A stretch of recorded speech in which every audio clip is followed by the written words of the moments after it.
नदी पार घने जंगलों में एक साधु आश्रम बनाकर रहता था।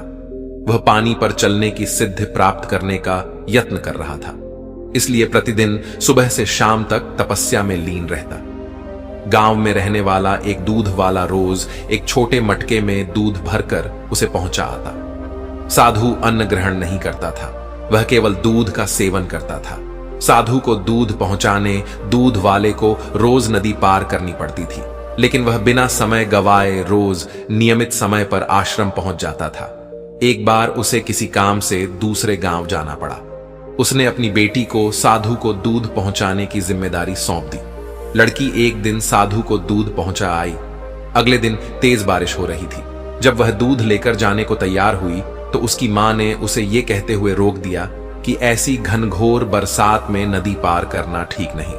लड़की नहीं गई। बारिश थमी, तब तक शाम हो चुकी थी। वह दूध लेकर साधु के आश्रम पहुंची। उसने देर से आने के लिए साधु से क्षमा मांगी।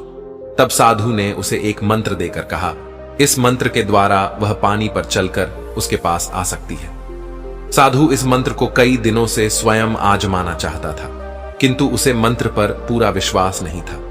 लड़की ने मंत्र लिया और चली गई। उस रात मूसलाधार बारिश हुई और नदी उफान पर आ गई। अगले दिन लड़की की मां ने उसे फिर जाने से रोका। तब लड़की ने साधु के दिए मंत्र के बारे में उन्हें बताया। उस दिन मंत्र का जाप करते हुए उसने नदी पार कर ली। साधु के पास जब वह पहुंची तो उन्हें धन्यवाद देकर बोली, गुरुदेव, आपके मंत्र द्वारा आज मैं नदी पर चलकर सही समय पर आपके पास पहुंच सकी।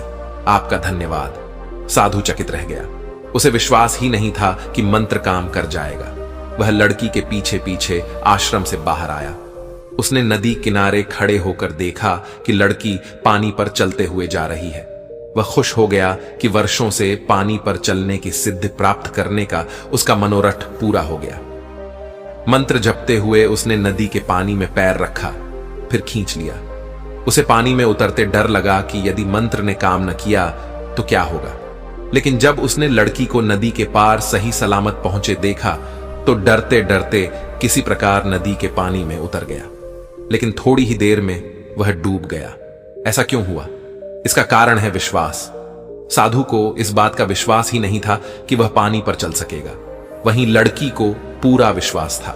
इसी विश्वास के कारण वो नदी पार कर गई और संदेहों से घिरा साधु नदी में डूब गया। इस कहानी से हमें यह सीख मिलती है कि किसी भी काम में सफल होना है तो अपने हुनर के साथ ही अपनी सफलता पर भी विश्वास करना होगा।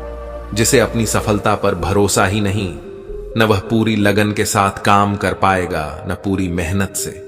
ऐसे में वह सफल कैसे होगा? इसलिए विश्वास की शक्ति का महत्व कम न आंके। ये विश्वास की शक्ति ही है कि लोगों ने ऊंचे ऊंचे पर्वत डिगा डाले। खुद पर विश्वास रखें, अपनी सफलता पर विश्वास रखें। फ्रेंड्स, ये कहानी का अंत है। मुझे आशा है कि आपने इस वीडियो से बहुत कुछ सीखा होगा। आपको हमारी वीडियो पसंद आई है तो हमें मोटिवेट करने के लिए हमारे वीडियो को लाइक और शेयर कीजिए, और अगर आप लोग इस चैनल पर नए हैं तो चैनल को सब्सक्राइब कीजिए। आपका कीमती समय देने के लिए बहुत बहुत धन्यवाद।